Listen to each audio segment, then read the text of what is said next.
One does not build a stupendous war machine in a fit of passion, nor an Auschwitz factory during a passing spasm of brutality. What if I told you that in its quest to become the dominant superpower, the United States willingly brought more than 1,600 former Nazi scientists into the country? What these men did was done with the utmost deliberation. The once powerful Nazi war machinery is slowly crumbling to dust. Imagine a post-World War II world, where the lines between enemy and ally blur, and the pursuit of power leads to morally questionable choices. That's exactly what unfolded in one of the most controversial operations in U.S. history, Operation Paperclip. It's a story of secret deals, ethical compromise, and the race for global dominance in science and technology. You who have not seen it do not know what hell looks like from the top. That's what Germany looks like. As the Third Reich collapsed, the Allies were not only hunting down Nazi war criminals, they were also scrambling to capture Germany's most brilliant minds. Why? Because these scientists had pioneered advancements in everything from rocket technology to chemical weapons, knowledge that could be used to tip the balance of power in a post-war world. The United States and Soviet Union were locked in a shadowy competition, each trying to gain control of these intellectual resources. These men, some of whom had committed horrific crimes, were given new lives, new jobs, and even new identities. Welcome to the dark, ethically fraught world of Operation Paperclip.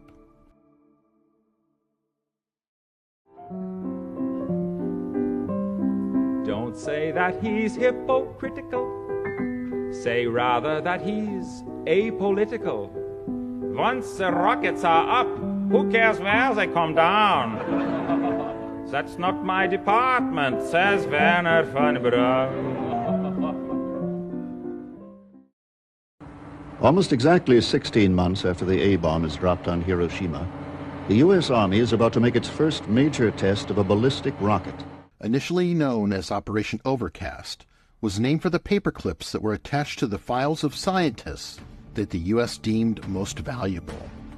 One of the most famous figures to emerge from this operation was Wernher von Braun, the mastermind behind the Nazi V-2 rockets that had terrorized Allied cities. An altitude of 117 miles will be achieved, a world's record. This rocket is not American, however. It is German. These deadly rockets were designed in part by prisoners forced to work in inhuman conditions at the Mittelwerk factory. Von Braun wasn't just a passive bystander in this atrocity. He personally selected slave laborers from the Buchenwald concentration camp. Yet, despite his Nazi past, von Braun became a central figure in the U.S. space program, eventually helping to develop the Saturn V rocket that took Americans to the moon. To help show you what is being done to solve these problems, we have called upon one of the foremost exponents of space travel, Dr. Wernher von Braun, who is at present the chief of the Guided Missile Division of the Army's Rocket Center at Redstone Arsenal. But von Braun was only the tip of the iceberg. Let's talk about some of the other key players in Operation Paperclip and the morally dubious roles they played. Working with von Braun was Arthur Rudolph, who served as a production manager at the Mittelwerk facility. Under his oversight, workers endured brutal conditions, starvation, and inhumane treatment, leading to the death of thousands.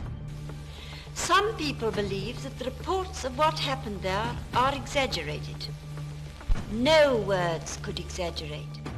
Yet despite this dark past, Rudolph's expertise in rocketry made him an asset to the United States during the Cold War. Brought to America under Operation Paperclip, he became a key figure in NASA's space program, playing a significant role in developing the Saturn V rocket that enabled the Apollo moon landing. For years, he was celebrated as a hero of American science, even receiving prestigious accolades for his work. Now I'd like to show you a department of our school which is a logical outgrowth of what you've been seeing. However, when his involvement in Nazi war crimes resurfaced in the 1980s, Rudolph was forced to give up his U.S. citizenship and return to Germany, largely escaping formal justice. But let's not forget another pivotal player. For this story, you ought to talk to Dr. Hubertus Strugold. Strugold had been involved in experiments at the Dachau concentration camp, where prisoners were subjected to cruel and lethal experiments on how the human body responds to extreme conditions. Despite the evidence of his wartime atrocities, Strugold's name was eventually cleared, once again, in the interest of national security.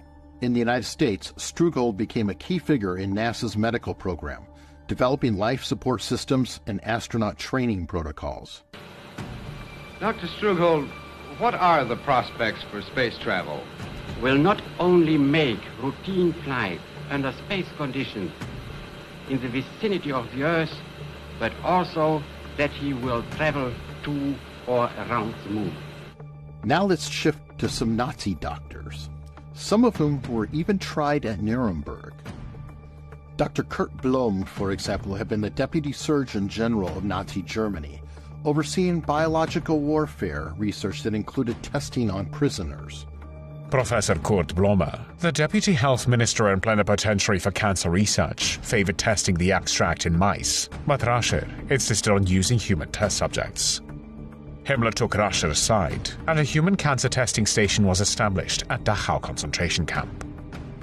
When captured, Blome was charged with war crimes at the Nuremberg trials, but shockingly he was acquitted, thanks in large part to U.S. intervention.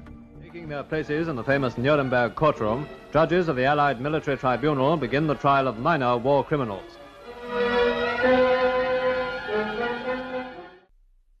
Otto Ambros. And then there was Otto Ambros, a chemist who had helped develop nerve agents like sarin and taboon for the Nazis. Ambros had overseen chemical plants that used slave labor from Auschwitz, where countless workers perished. In conquered Poland, Ambros was shown a town where one of Himmler's largest concentration camps had just been built. The town was Oswiecim, known to the Germans as Auschwitz. Ambros found the site otherwise suitable and was particularly interested in the possibility of using the concentration camp inmates to erect the plant, all of which was reported to the other defendants. They agreed. He was convicted at Nuremberg, but instead of serving his full sentence, he was quietly brought to the United States to work on chemical weapons development. Ambros was so essential to U.S. military interests that he was even granted a pardon, allowing him to continue his work with impunity. These men helped shape America's post-war scientific and military achievements, but their pasts were anything but clean. Ambros was part of the chemical weapons scientists that were of great interest to the United States. So why did the U.S. welcome them with open arms? The answer lies in the geopolitical reality of the time. The Cold War had begun, and with the Soviet Union snapping up German scientists in its own operation, the U.S. couldn't afford to fall behind. National security was the justification, and for many, the ends seemed to justify the means. But this operation wasn't just a military endeavor. It was also a covert CIA initiative. The Central Intelligence Agency, newly formed in 1947, was instrumental in facilitating the transfer of these Nazi scientists into the U.S., often erasing or downplaying their Nazi affiliations in the process. Let's explore some of the key figures in the CIA who played significant roles in Operation Paperclip. One of the most notable was Allen Dulles, the first civilian director of Central Intelligence. Dulles was a master of espionage and covert operations, and during his tenure, he prioritized harnessing scientific talent no matter the moral cost. Mr. Dulles, I know you've heard this many times, that there are people who say that we, with regard to the CIA, are waging a secret war with an invisible government. We are obviously engaged in many facets of what is generally called the Cold War. Dulles had been deeply involved in intelligence gathering during World War II as a senior officer in the Office of Strategic Services, OSS, the CIA's precursor. After the war, he became an architect of Operation Paperclip, pushing hard for the recruitment of German scientists. Dulles believed that if the U.S. didn't act quickly, the Soviets would recruit these same scientists, which could have catastrophic consequences in the Cold War. The KGB is one of the most sinister organizations that ever was organized. Are they any good? Are the Russians good at this? Oh, yes. Oh, my, yes. You take some of their operations, they're classic. Then there's John J. McCloy, another key figure in the operation. McCloy had served as Assistant Secretary of War during World War II and was later appointed to the U.S. High Commissioner for Germany, effectively overseeing the occupation of Germany after the war. John McCloy's had a long life, 90 years, and most of it marked by unparalleled service to his country and humanity. McCloy was instrumental in negotiating the terms that allowed many of these scientists, including war criminals, to escape prosecution and work for the U.S. government. And let's not forget about James Jesus Angleton, the infamous head of counterintelligence at the CIA.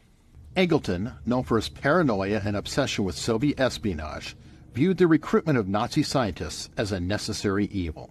There are those, of course, who would say that the CIA's wings were simply clipped, that they had been going too far, too fast, too freely.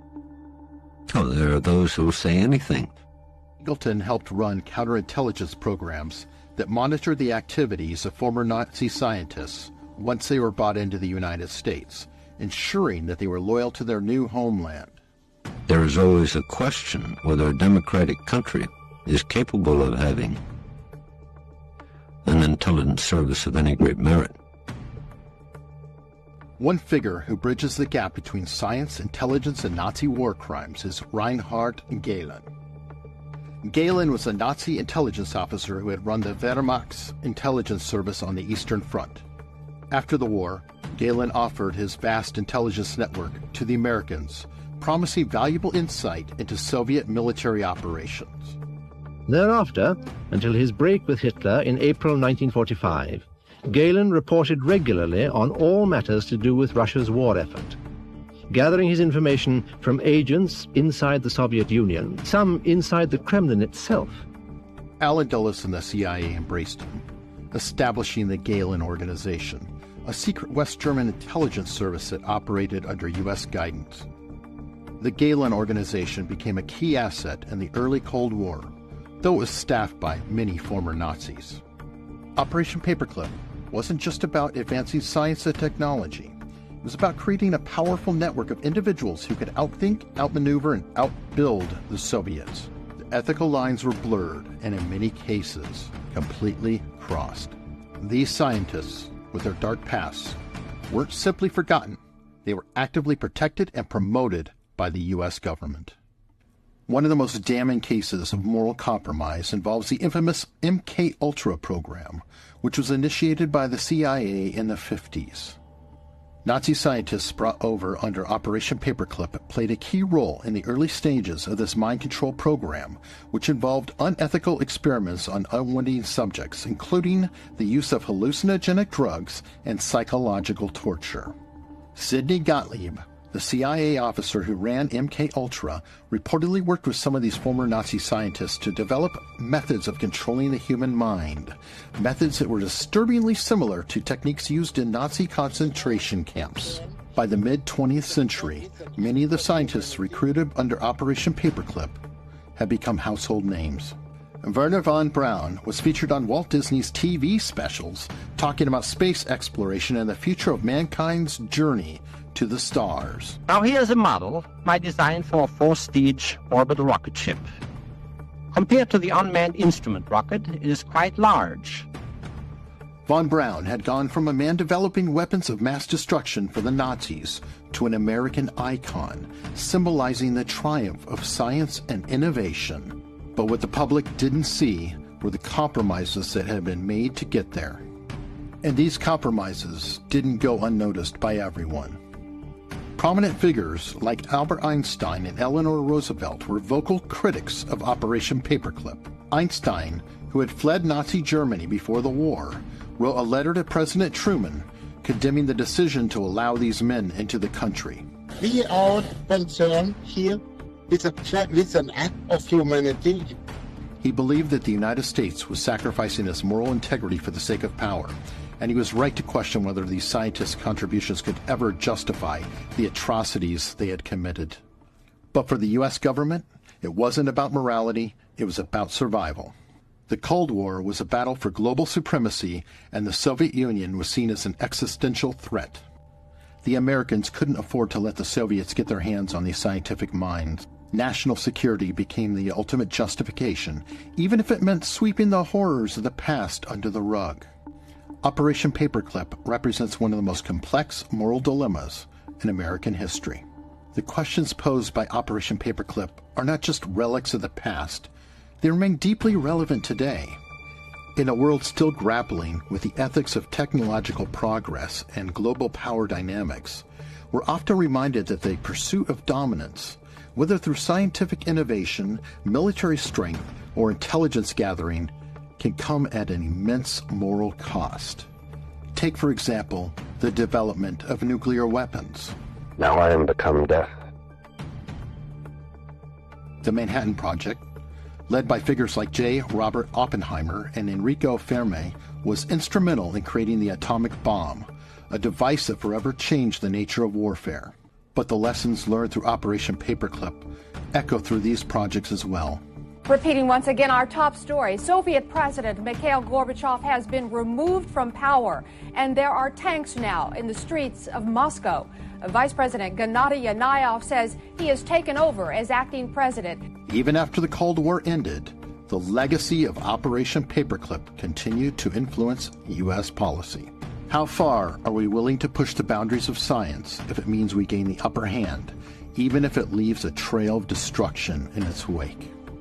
And what about modern warfare, where technologies such as drones, artificial intelligence, and cyber weapons have emerged as the new frontiers of battle? These innovations, much like the rocket technology developed by von Braun, are impressive on a technical level, but come with their own ethical dilemmas. How do we ensure that technological progress does not come at the expense of humanity? Are we destined to repeat the same mistakes, making compromises in the name of progress? Or can we find a way to advance technology without losing sight of our moral obligations? What do you think? Was Operation Paperclip a necessary evil, or does it reveal something more troubling about the choices we make in the pursuit of power? If this exploration of Operation Paperclip has made you think twice about the price of scientific advancement, make sure to like this video, subscribe, and click the notification bell so you don't miss out on future explorations of history's most controversial moments.